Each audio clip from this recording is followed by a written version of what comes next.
नमस्ते। आज हम बात करेंगे भारत के एक बहुत ही अनोखे कानून के बारे में। एक ऐसा कानून जिसे देश के सबसे बड़े वर्कफोर्स में से एक यानी हमारे कंस्ट्रक्शन वर्कर्स की सुरक्षा के लिए डिजाइन किया गया था।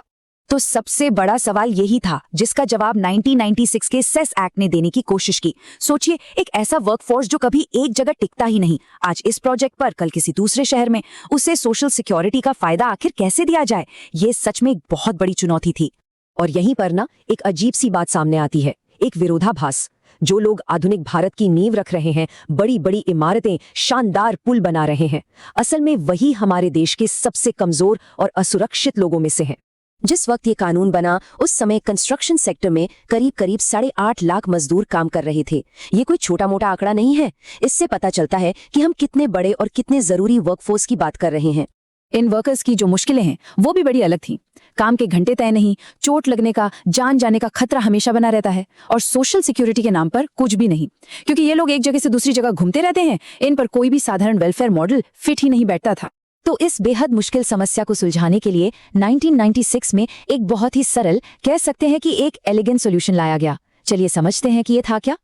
इसे नाम दिया गया वेलफेयर सेस। अब ये सेस क्या है? अगर बिल्कुल आसान भाषा में समझे तो ये एक तरह का इंडस्ट्री फंडेड इंश्योरेंस था। मतलब कंस्ट्रक्शन इंडस्ट्री खुद ही अपने वर्कर्स के कल्याण के लिए पैसा इकट्ठा करेगी। और इसकी दर क्या थी? सिर्फ 1%। जी हाँ, कंस्ट्रक्शन की जो भी लागत आएगी उसका बस 1%। ये एक बहुत ही सीधा और सरल रेट था जिसे हर प्रोजेक्ट पर लागू करना था। तो ठीक है, 1% सेस लगाया गया, लेकिन ये पैसा इकट्ठा कैसे होता है और फिर जाता कहाँ है? ये समझना बहुत दिलचस्प है। चलिए इसके पूरे रास्ते को ट्रैक करते हैं। देखिए, प्रोसेस को कागज पर तो बहुत सिंपल रखा गया था। इन 4 स्टेप्स में प्रोजेक्ट शुरू हुआ, उस पर 1% सेस लगा, वो पैसा स्टेट वेलफेयर बोर्ड को भेजा गया और फिर बोर्ड ने उस पैसे को रजिस्टर्ड वर्कर्स तक पहुंचाया। सुनने में तो काफी आसान लगता है ना? लेकिन असली पेंच यहां फंसा। निर्माण की लागत में क्या शामिल है और क्या नहीं। इसमें लेबर, मटेरियल, आर्किटेक्ट फीस जैसी चीजें तो थीं, लेकिन जमीन की कीमत या फिर अगर कोई सिर्फ सामान सप्लाई कर रहा है तो उसे बाहर रखा गया। और यही वो छोटा सा पॉइंट था जो आगे चलकर बड़ी बड़ी कानूनी लड़ाइयों की वजह बना। और जैसा कि अक्सर बड़े कानूनों के साथ होता है, ये मामला भी अदालतों की दहलीज तक पहुंचा। इन कानूनी केसों ने ही इस सेस एक्ट की ताकत और इसकी सीमाओं को हमेशा के लिए तय कर दिया। सबसे पहला और सबसे जरूरी मामला था Diwan Chand case. Supreme court के सामने सवाल था कि ये सेस टैक्स है या फीस। कोर्ट ने फैसला सुनाया कि एक फीस है। क्यों? क्योंकि टैक्स का पैसा तो सरकार के खजाने में कहीं भी इस्तेमाल हो सकता है, लेकिन ये पैसा खास तौर पर सिर्फ और सिर्फ उन्हीं मजदूरों के कल्याण के लिए था जिनसे ये वसूला जा रहा था। मतलब एक सीधा लेन देन का रिश्ता था। इस फैसले ने कानून को संवैधानिक रूप से वैध बना दिया। फिर कई साल बाद 2021 में यूपी पावर केस में सुप्रीम कोर्ट ने एक और बड़ी बात साफ की। कोर्ट ने कहा कि अगर कोई कॉन्ट्रैक्ट सिर्फ और सिर्फ सामान सप्लाई करने का है तो उसे कंस्ट्रक्शन का काम नहीं माना जा सकता और उस पर सेस नहीं लगेगा। अच्छा, तो इस फैसले का जमीनी असर क्या हुआ? इसका सीधा मतलब था कि बड़े इंफ्रास्ट्रक्चर प्रोजेक्ट्स में जहां करोड़ों के महंगे उपकरण और मशीनरी सप्लाई होती है, उस सप्लाई की कीमत पर सेस नहीं देना पड़ेगा। इससे इंडस्ट्री को बहुत बड़ी राहत मिली और ये भी तय हुआ कि अब कॉन्ट्रैक्ट्स को और ज्यादा साफ साफ लिखना होगा। तो कानून बन गया, अदालतों ने भी उसे सही गलत समझा दिया। लेकिन अब सवाल ये उठता है कि जमीन पर इसका असर कितना हुआ और आज इस कानून का भविष्य क्या है? देखिए, इस सेस से जो पैसा जमा हुआ उसका मकसद इन सभी फायदों को मजदूरों तक पहुंचाना था। लाइफ इंश्योरेंस से लेकर बच्चों की पढ़ाई के खर्चे तक, हेल्थ केयर से लेकर बुढ़ापे की पेंशन तक, ये एक पूरा सुरक्षा कवच बनाने का वादा था। लेकिन यहीं पर इस कहानी में एक चौंकाने वाला मोड़ आता है। जब सीएजी यानी राष्ट्रीय ऑडिटर ने हिसाब किताब किया तो पता चला कि सेस से जमा हुए 37,400 करोड़ रुपए तो खर्च ही नहीं हुए थे। ये पैसा वेलफेयर बोर्ड्स के पास पड़ा रहा। इसकी कई वजह थी, जैसे कि मजदूरों का रजिस्ट्रेशन ठीक से ना हो पाना, ब्यूरोक्रेटिक डिलेज और राज्यों के बीच तालमेल की कमी। ये सिस्टम की सबसे बड़ी नाकामी मानी जाती है।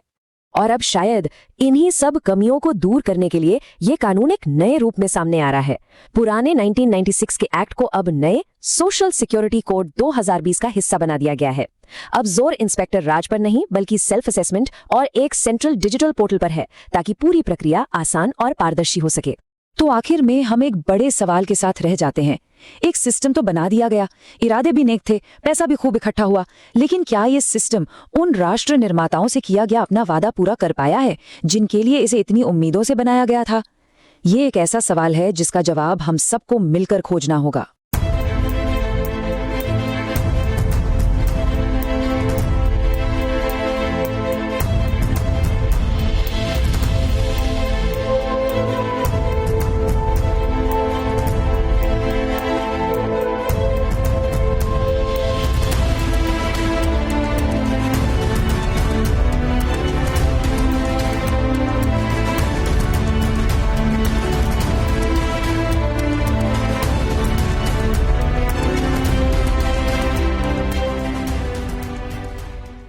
Today, we're diving into a really fascinating piece of law from India. It's about a simple 1% levy that was designed to be a crucial safety net for the millions of people who build the country's cities, its roads, its entire infrastructure. So let's get right into it. I mean, think about it. Every single day, millions of construction workers are out there laying the very foundations of modern India. They're the ones building our homes, our offices, our bridges. They literally build the world that we live in. But that brings up a really important question. While they're busy building for all of us, who's building a system to protect them? And that question is right at the heart of the law we're going to explore today.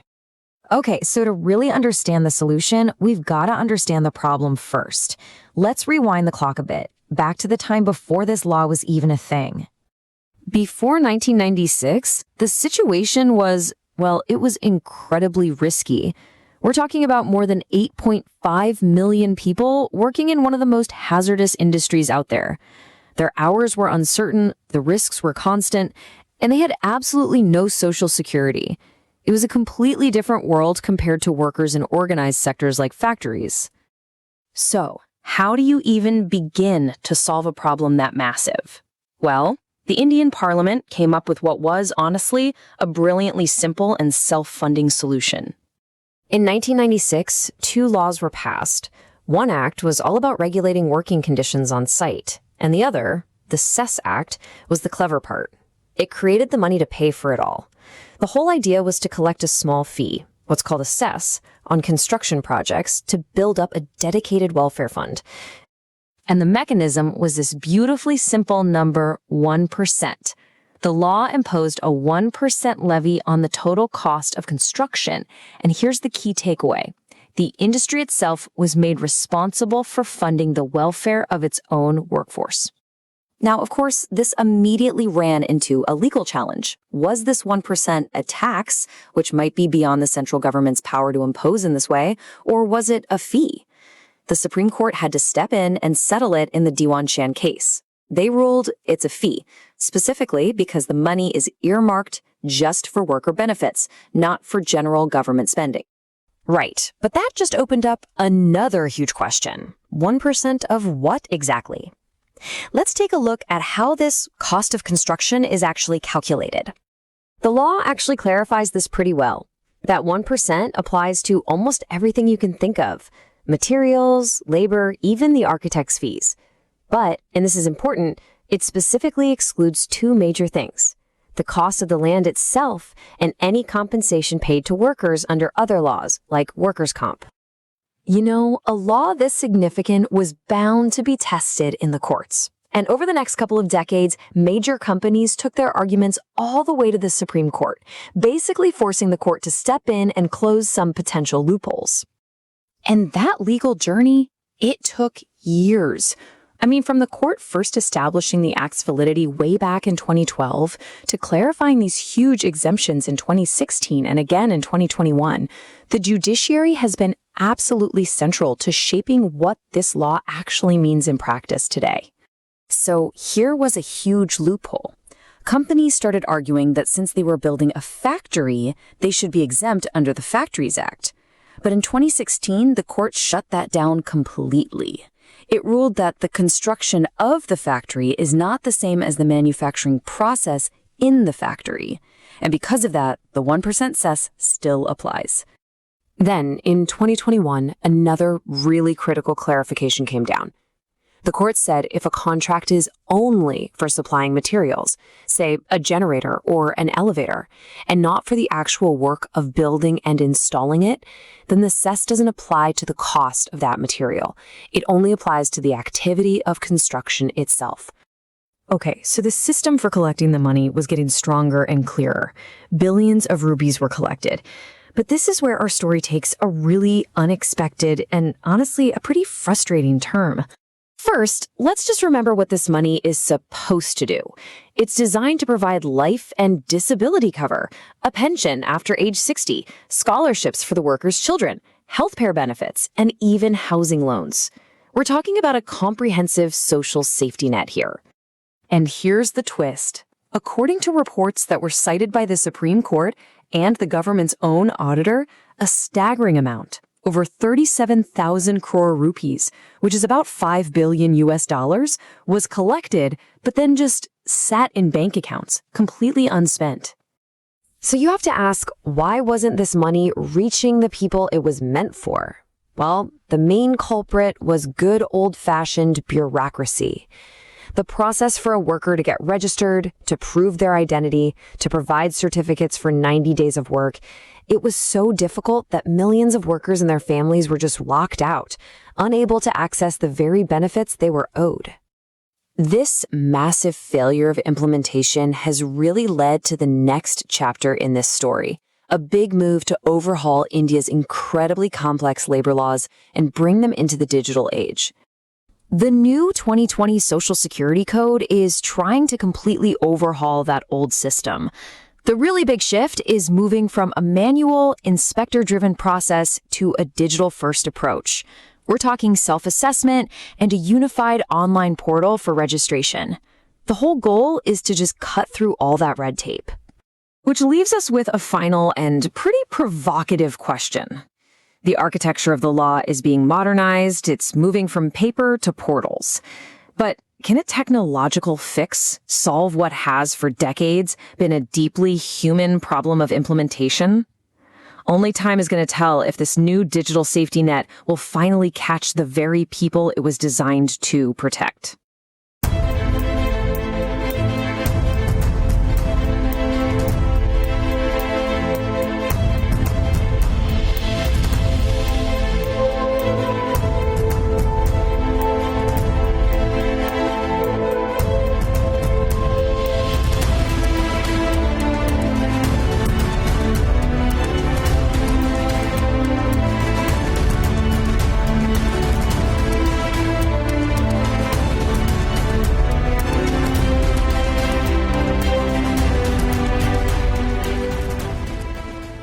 नमस्कार।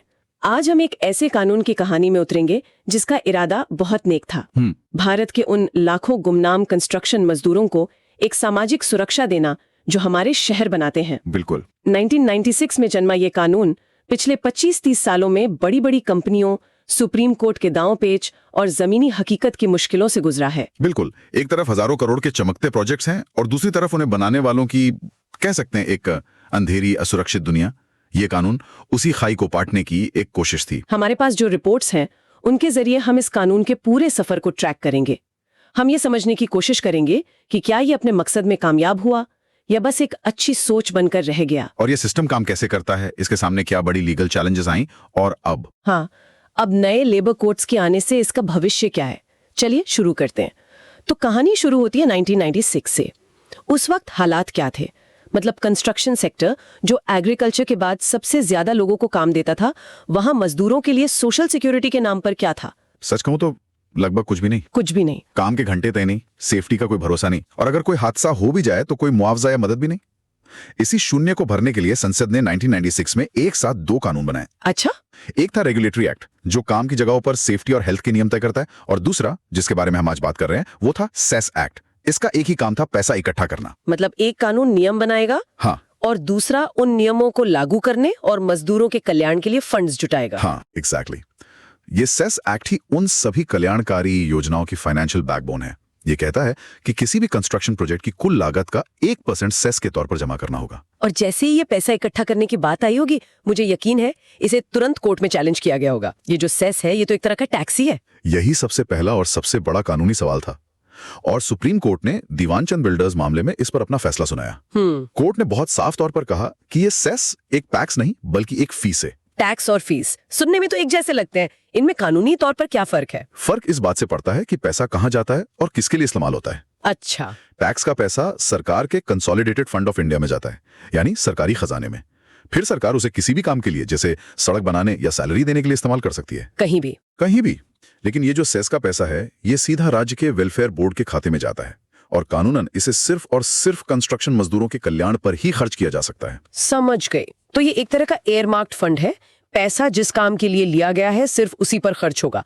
सरकार उसे अपनी मर्जी से किसी और scheme में नहीं डाल सकती। बिल्कुल, यही इसकी सबसे बड़ी ताकत है। अच्छा। और यहीं पर क्विड प्रो को का सिद्धांत लागू होता है। क्विड प्रो को? हाँ, इसका मतलब है समथिंग इन रिटर्न या किसी चीज के बदले में कुछ। इसे ऐसे समझिए, ये एक क्लब की मेंबरशिप फीस जैसा है। आप फीस देते हैं और बदले में आपको जिम और स्विमिंग पूल इस्तेमाल करने का हक मिलता है। यहाँ कंस्ट्रक्शन कंपनियां फीस देती हैं और बदले में उनके मजदूरों को सामाजिक सुरक्षा का एक्सेस मिलता है। अच्छा, एक सीधा लेन देन है। हाँ, ये सीधा लेन देन इसे टैक्स से अलग बनाता है। इसी तर्क पर कोर्ट ने कहा कि ये कानून पूरी तरह से संवैधानिक है। तो कानून की नींव तो कोर्ट ने पक्की कर दी, 1% सेस देना होगा, बात खत्म। लेकिन मुझे लगता है असली लड़ाई तो इसके बाद शुरू हुई होगी। हाँ, कि ये 1% किसका, मतलब निर्माण की लागत या कॉस्ट ऑफ कंस्ट्रक्शन में क्या गिनेंगे और क्या नहीं, ये तो अरबों रुपए का सवाल है। आपने बिल्कुल सही नफ्स पकड़ी है।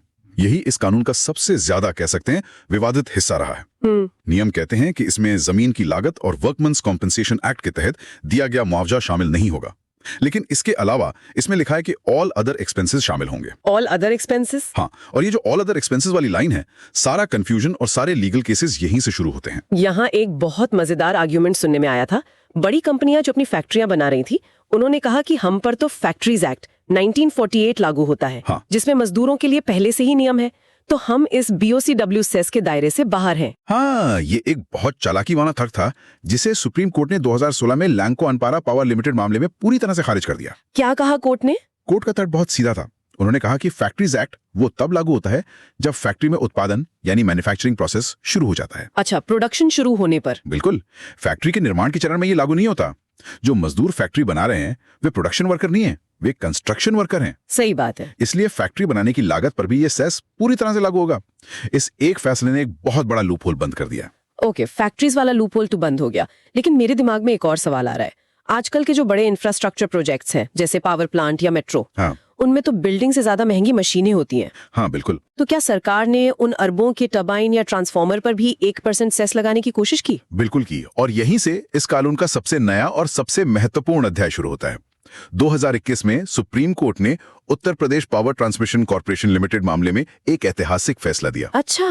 और इस फैसले ने इस पूरे खेल के नियम ही बदल दिए। कोर्ट ने सप्लाई बनाम इरेक्शन का सिद्धांत स्थापित किया। सप्लाई बनाम इरेक्शन, इसका क्या मतलब है, जरा आसान भाषा में समझाइए। देखिए, कोर्ट ने कहा कि अगर किसी प्रोजेक्ट में कॉन्ट्रैक्ट को साफ साफ दो हिस्सों में बांटा जा सकता है। जैसे? एक हिस्सा है सामान की सप्लाई का, जैसे विदेश से टरबाइन खरीदना, और दूसरा हिस्सा है उसे साइट पर स्थापित करना और सिविल वर्क करना। तो सेस सिर्फ दूसरे हिस्से यानी सिविल वर्क और इंस्टॉलेशन की लागत पर ही लगेगा। सिर्फ इंस्टॉलेशन पर? हाँ, और अगर कोई कॉन्ट्रैक्ट सिर्फ सामान सप्लाई करने का है, जिसे प्योर सप्लाई कॉन्ट्रैक्ट कहते हैं, अच्छा, तो उसे कंस्ट्रक्शन का काम माना ही नहीं जा सकता और उस पर सेस नहीं लग सकता। तो इसका मतलब ये हुआ कि हजारों करोड़ों के प्रोजेक्ट्स में कंपनियां अब कानूनी तौर पर कह सकती हैं कि हमारा 90% काम तो सिर्फ सामान खरीदना और डिलीवर करना है। हाँ, असली मजदूरी वाला काम तो बस 10% है। जी हाँ। ये तो सेस कलेक्शन के लिए एक बहुत बड़ा झटका रहा होगा। एक तरह से हाँ। इस फैसले ने ईपीसी कंपनियों को बहुत बड़ी राहत दी। ईपीसी मतलब? इंजीनियरिंग, प्रोक्योरमेंट और कंस्ट्रक्शन। अच्छा, ये वो बड़ी कंपनियां हैं जो पावर प्लांट से लेकर हाईवे तक पूरा प्रोजेक्ट शुरू से आखिर तक संभालती हैं, डिजाइन से लेकर सामान खरीदने और बनाने तक सब कुछ। जी हाँ। तो अब कॉन्ट्रैक्ट्स बहुत सावधानी से ड्राफ्ट किए जाते हैं ताकि सप्लाई और सर्विस के हिस्से को कानूनी तौर पर बिल्कुल अलग अलग दिखाया जा सके। मतलब कॉन्ट्रैक्ट को स्प्लिट कर देते हैं? बिल्कुल। एक कॉन्ट्रैक्ट सामान खरीदने का जिस पर सेस नहीं लगता और दूसरा उसे इंस्टॉल करने का जिस पर सेस लगता है। इससे उनकी सेस देनदारी बहुत कम हो जाती है। तो हमने देख लिया कि कानून बन गया, कोर्ट में इसकी वैधता भी साबित हो गई और पैसा इकट्ठा करने के नियम भी साफ हो गए। लेकिन इस सब का उस आखिरी मजदूर को क्या फायदा पहुंचा जिसके लिए ये सब किया गया था? चलिए अब जरा जमीनी हकीकत पर आते। सैद्धांतिक रूप से यह पैसा राज्य कल्याण बोर्डों के जरिए कई योजनाओं पर खर्च होना चाहिए। जैसे अगर काम पर किसी मजदूर की मृत्यु हो जाती है या वो विकलांग हो जाता है तो परिवार को आर्थिक मदद, मजदूरों के बच्चों की पढ़ाई के लिए स्कॉलरशिप, अच्छा, जो स्कूल से लेकर इंजीनियरिंग और मेडिकल कोर्स तक के लिए होती है, गंभीर बीमारियों के इलाज और महिला मजदूरों के लिए मातृत्व लाभ भी इसमें शामिल हैं। ये तो बहुत अच्छी स्कीम्स है। हाँ, और इसके अलावा 60 साल की उम्र के बाद पेंशन और घर बनाने के लिए अनुदान या कम ब्याज पर लोन देने का भी प्रावधान है। ये लिस्ट तो बहुत शानदार है। अगर ये सब सच में हो रहा है तो ये तो मजदूरों की जिंदगी बदल सकता है। लेकिन क्या वाकई ऐसा हो रहा है? और यहीं पर इस कानून की सबसे बड़ी और दुखद सच्चाई सामने आती है। भारत के नियंत्रक और महालेखा परीक्षक यानी सीएजी की एक के बाद एक कई रिपोर्ट्स ने सीएजी ने बार बार उजागर किया है कि इकट्ठा हुए सेस का एक बहुत बड़ा हिस्सा खर्च ही नहीं हो पाता। कई राज्यों में हजारों करोड़ रुपए बोर्डों के बैंक खातों में बिना खर्च हुए पड़े हैं। एक मिनट, ये बात समझ नहीं आई। एक तरफ हजारों करोड़ रुपए पड़े हैं और दूसरी तरफ लाखों मजदूर हैं जिन्हें इसकी सख्त जरूरत है। तो ये बोर्ड कर क्या रहे हैं? क्या ये सिर्फ इनकॉम्पिटेंस है या कोई और वजह है? इनकॉम्पिटेंस तो एक हिस्सा है, लेकिन असली जड़ नौकरशाही और सिस्टम की बनावट में है। मतलब? सोचे, किसी भी योजना का लाभ लेने के लिए मजदूर का उस राज्य के कल्याण बोर्ड में रजिस्टर्ड होना जरूरी है, और रजिस्ट्रेशन के लिए उसे यह साबित करना पड़ता है कि उसने पिछले 12 महीनों में कम से कम 90 दिन कंस्ट्रक्शन वर्कर के तौर पर काम किया है। और ये साबित कैसे होगा? उसे किसी ठेकेदार से लिखवा कर लाना होगा। हाँ, उसे एक सर्टिफिकेट चाहिए होता है। अब आप एक प्रवासी मजदूर की कल्पना कीजिए, वो आज दिल्ली में एक साइट पर है, 3 महीने बाद काम खत्म होने पर गुड़गांव चला जाता है, फिर कहीं और। वो एक ही ठेकेदार के पास 90 दिन पूरे कैसे करेगा? बिल्कुल, और अगर कर भी ले तो उसे वो सर्टिफिकेट देगा कौन? ये नौकरशाही की दीवार इतनी ऊंची है कि ज्यादातर मजदूर इसे पार ही नहीं कर पाते। इसी वजह से सुप्रीम कोर्ट को बार बार दखल देकर राज्यों को निर्देश देना पड़ा है कि भाई रजिस्ट्रेशन की प्रक्रिया को आसान बनाओ। ये तो बहुत ही निराशाजनक है। और अगर कोई कंपनी ये सेस चुकाए ही नहीं तो क्या होता है? क्या इसके लिए कोई सजा है? हाँ, कानून में इसके लिए बहुत कड़े प्रावधान है। अगर कोई कंपनी समय पर सेस नहीं चुकाती तो देरी से भुगतान पर 2% प्रति माह के हिसाब से ब्याज लगता है। 2% प्रति माह यानी 24% सालाना? जी, ये तो क्रेडिट कार्ड के ब्याज से भी ज्यादा है। हाँ, लगता है कानून बनाने वाले ये सुनिश्चित करना चाहते थे कि कंपनियां इसे हल्के में ना लें। और सिर्फ ब्याज ही है? नहीं, सिर्फ इतना ही नहीं, जो असेसिंग ऑफिसर है वो बकायदा राशि के बराबर यानी 100% तक की पेनल्टी भी लगा सकता है। 100%? हाँ, और अगर फिर भी भुगतान नहीं होता तो इसे भू राजस्व के बकाये की तरह वसूला जा सकता है, जिसका मतलब है कि सरकार कंपनी की प्रॉपर्टी को अटैच करके भी अपना पैसा वसूल कर सकती है। तो इस कानून का सफर हमने देखा, एक नेक इरादे से शुरुआत, फिर सुप्रीम कोर्ट में बड़ी कानूनी लड़ाइयां और जमीन पर अधूरी कामयाबी। अब भविष्य में क्या है? क्या ये 1996 का कानून ऐसे ही चलता रहेगा? नहीं, अब एक बहुत बड़ा बदलाव हो रहा है। इस सेस एक्ट को और ऐसे ही कई दूसरे लेबर कानूनों को मिलाकर एक नए कोड ऑन सोशल सिक्योरिटी 2020 में शामिल कर दिया गया है। अच्छा, लेबर लॉ रिफॉर्म्स। हाँ, ये भारत के लेबर लॉ रिफॉर्म्स का एक बहुत बड़ा हिस्सा है। तो इस नए कोड में क्या बदल रहा है जो इस सिस्टम को बेहतर बना सकता है? सबसे बड़ा बदलाव है इंस्पेक्टर राज से सेल्फ असेसमेंट यानी स्व मूल्यांकन की ओर बढ़ना। Self assessment? हाँ, पहले इंस्पेक्टर साइट पर जाकर लागत का आकलन करता था, जिसमें बहुत ज्यादा देरी और कह सकते हैं भ्रष्टाचार की गुंजाइश रहती थी। अब कंपनियों को खुद अपनी निर्माण लागत की सही जानकारी एक ऑनलाइन पोर्टल पर देनी होगी। मतलब पूरी प्रक्रिया को डिजिटल किया जा रहा है? हाँ, पूरी प्रक्रिया को एक सेंट्रलाइज्ड डिजिटल पोर्टल जैसे श्रम सुविधा पोर्टल पर लाया जा रहा है। इसका मकसद कंप्लायंस को आसान बनाना और पारदर्शिता लाना है। तो क्या इससे कंपनियों के लिए चीजें आसान हो जाएंगी? हाँ और नहीं। एक तरफ इंस्पेक्टर का दखल और भागदौड़ कम होगी, जो अच्छी बात है, लेकिन दूसरी तरफ कंपनियों की जिम्मेदारी बहुत बढ़ जाएगी। वो कैसे? अगर सेल्फ असेसमेंट में गलत जानकारी दी गई और बाद में किसी रैंडम ऑडिट में ये पकड़ा गया तो लगने वाले जुर्माने का जोखिम भी बढ़ जाएगा। अब जिम्मेदारी पूरी तरह से एम्प्लॉयर की होगी कि वो सही जानकारी दे और समय पर सेस का भुगतान करे। तो आज की चर्चा से 3 मुख्य बातें साफ होती हैं। पहली, ये कानून एक खास फीस की व्यवस्था है, टैक्स की नहीं, और इसी वजह से ये संवैधानिक रूप से मजबूत है। सही। दूसरी, सुप्रीम कोर्ट के फैसलों ने खासकर सप्लाई और इरेक्शन के बीच अंतर करके इस कानून के दायरे को बहुत स्पष्ट कर दिया है, भले ही इससे कलेक्शन पर असर पड़ा हो। और तीसरी और सबसे जरूरी बात, इस कानून की असली चुनौती पैसा इकट्ठा करना नहीं, बल्कि उस पैसे को सही मजदूर तक पहुंचाना है। और यहीं पर भविष्य का सबसे बड़ा सवाल छिपा है। ये नया डिजिटल सिस्टम और सेल्फ असेसमेंट शायद कंप्लायंस को तो इजी बना देंगे, लेकिन क्या ये टेक्नोलॉजी उस असली चुनौती को हल कर पाएगी? कौन सी चुनौती? यानी उन लाखों प्रवासी मजदूरों की पहचान और उनका रजिस्ट्रेशन जो आज इस साइट पर हैं और कल किसी दूसरे शहर में। क्योंकि इस कानून की असली सफलता आंकड़ों में नहीं, बल्कि उस आखिरी मजदूर तक पहुंची मदद में है जिसे इसकी सबसे ज्यादा जरूरत है।